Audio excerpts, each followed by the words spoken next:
continuando, né? Olha o que eu vou fazer aqui. Voltando aqui nesse arquivo de app, que nós temos aqui nesse arquivo de app.json, que eu coloquei essas duas routers aqui, ó.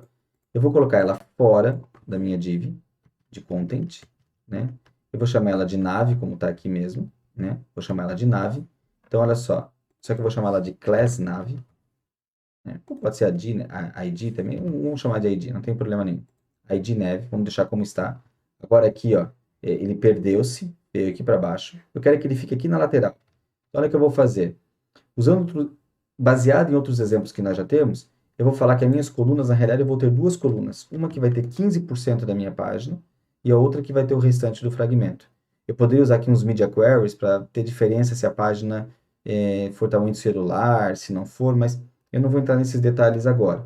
Então, o que eu vou falar é o seguinte, ó, que eu tenho duas colunas para cabeçalho, uma para o meu nave e duas colunas para o meu footer. Uma para o meu nave e para o meu content. Isso aqui ainda não fez nenhuma alteração, já colocou aqui um pouquinho de alteração, mas eu não coloquei ainda o nome daquele nave, né? Ó, coloquei para ele usou o mesmo ID do nave aqui, né? Mas para ficar mais agradável, para a gente não se perder mesmo, o ideal seria a gente vir aqui, ó, colocar um nave e colocar que a minha grid area, neste caso, é nave, né? Então, vai ficar com a mesma ideia aqui, ó, centralizada. Já colocou o elemento aqui, ó. Se eu mandasse colocar aqui uma borda, só para a gente ver, ó, uma borda de 2 pixels sólida verde, por exemplo, né? A gente vai perceber bem este elemento aqui, ó. Tá bem aqui, ó. Essa borda deste elemento aqui, ó, né? Então, vamos deixar assim, sem a borda. Nós podemos até colocar uma borda do lado esquerdo dela, né? Uma borda, talvez, assim, né? De 2 pixels. Deixa eu ver como é que fica. Deixa eu ver aqui. Border left, sólida. Deixa eu ver, right. Então, aqui é uma bordinha aqui, ó. Né? Tem aqui uma borda aqui sendo apresentada no lado, né? E o que eu quero fazer aqui é o seguinte, eu quero falar que ele é um display flex, porque eu quero que fique um abaixo do outro, os elementos, né? E vou falar que o flex direction dele, né? Meu flex. Faltou um ponto e vírgula aqui em cima. Então, o meu flex direction dele é column. Então, olha, agora eu vou ter então os dois elementos, aqui um abaixo do outro. Não preciso mais desse pipe. Se eu vier agora aqui no meu app view, eu posso tirar esse pipe aqui. Então, eu vou ter um elemento em cada linha. Tá aqui um em cada linha, né? E aí eu posso colocar aqui os elementos dentro dele, os router links que tem dentro dele, qualquer elemento que tiver dentro dele pode ter um padding, pode ter um espaço entre linhas. Mas pronto, a questão é que está aqui o elemento, ó, eu tenho um menu lateral com a página navegando entre elas, né? E isso está funcionando bem, né? Ó, veja, ó, tá tudo certinho, né?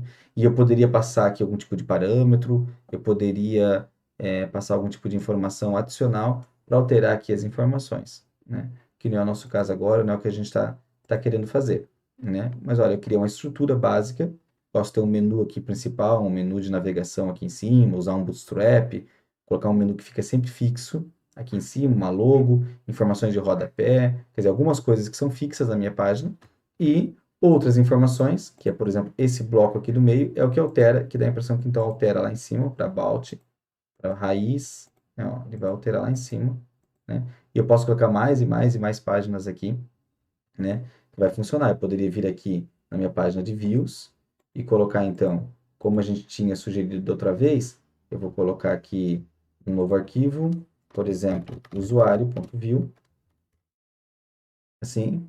Na minha parte de rotas, que está definido dentro da pastinha de rotas, tem um index.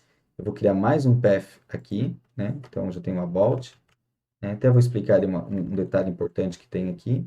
Ó, então, eu vou colocar aqui um path, que eu vou chamar de barra usuário, sem nenhum parâmetro. Eu vou colocar o name, que vai ser usuário, ou perfil do usuário, pronto, né? Usuário.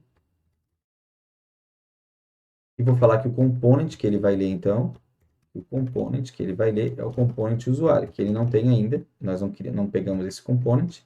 Então, a vírgula aqui. Nós não pegamos esse component, é só nós importarmos aqui. Então, usuário, importamos o component.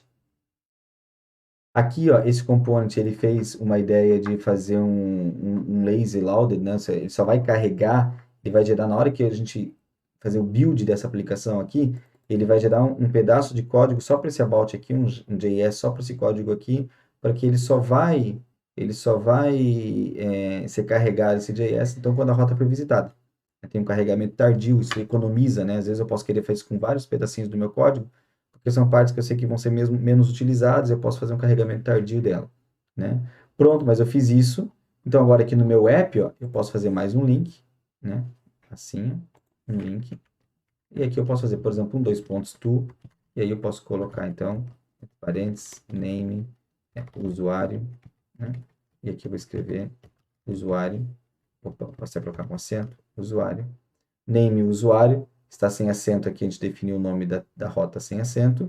Então, agora aqui eu tenho home, usuário, opa, mas eu não criei nada lá, vamos criar essa rota, né? Então, a gente criou esse usuário aqui, então vamos colocar um conteúdo aqui, e vamos colocar um H1, né? Bem-vindo, usuário, ao seu perfil. Pronto. Fizemos isso, agora já temos usuário, bem-vindo usuário ao seu perfil, home. Então, nós temos as várias páginas sendo criadas.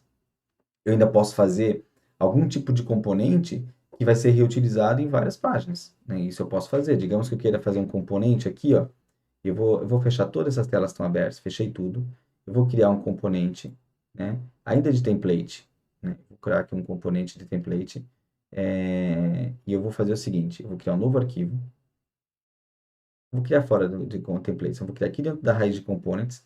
Eu vou criar um novo arquivo, que eu vou chamar ele de comp círculo.view, né? Pronto, é isso.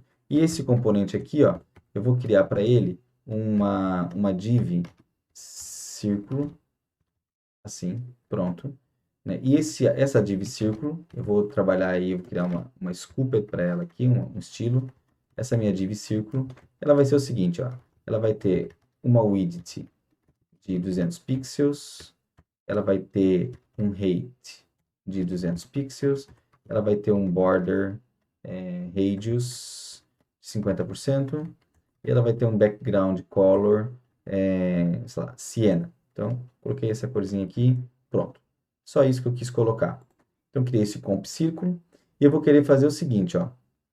Aqui no meu usuário, eu vou querer importar esse círculo, eu vou importar esse comp círculo from, então, @components /comp círculo. Vou registrar esse component dentro dos meus components. Vou registrar esse comp círculo. Prontinho.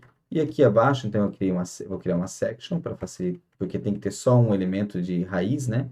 E aqui logo abaixo eu vou colocar assim um comp círculo, prontinho, assim. Então, agora o meu usuário tem aqui dentro um círculo definido. Podia centralizá-lo, né? Não é o caso agora, né? Eu podia criar aqui que sempre estaria centralizado esse conteúdo aqui dentro, né? Mas eu vou fazer a mesma coisa, até vou copiar esse código aqui, ó, a mesma coisa, eu vou fazer, por exemplo, no about. Então, eu vou até copiar esse bloco aqui, ó, script, então tem que ser o bloco de script inteiro, né? Esse bloco de script inteiro, eu vou colocar ele aqui no about, né? E vou colocar, então, aqui um comp círculo, assim, prontinho. Ele acabou importando novamente, né? Não precisava, então deixa eu apagar isso aqui, né? E apagar isso aqui também. Prontinho, salvei. Então, olha só, eu estou no home, não tem aquele componente, eu tenho no usuário aquele componente, no about, o mesmo componente. Então, nós podemos ter componentes que são reutilizados em várias páginas, né? Usando esse esquema de rotas. Então, eu acho que é um uso bem interessante do uso do ViewRouter. Com isso, a gente já consegue fazer várias telas, vários recursos, várias atividades bem interessantes do nosso para projetos de uso de cada um de nós. Com isso, acho que nós fechamos aqui um ciclo de uso do ViewRouter que a gente poderia depois avançar, né? E à medida que vão surgindo mais necessidades de comunicação entre as rotas, de enviar algum dado para as rotas, bom, aí eu volto e dou mais algumas explicações para reforçar cada um desses usos.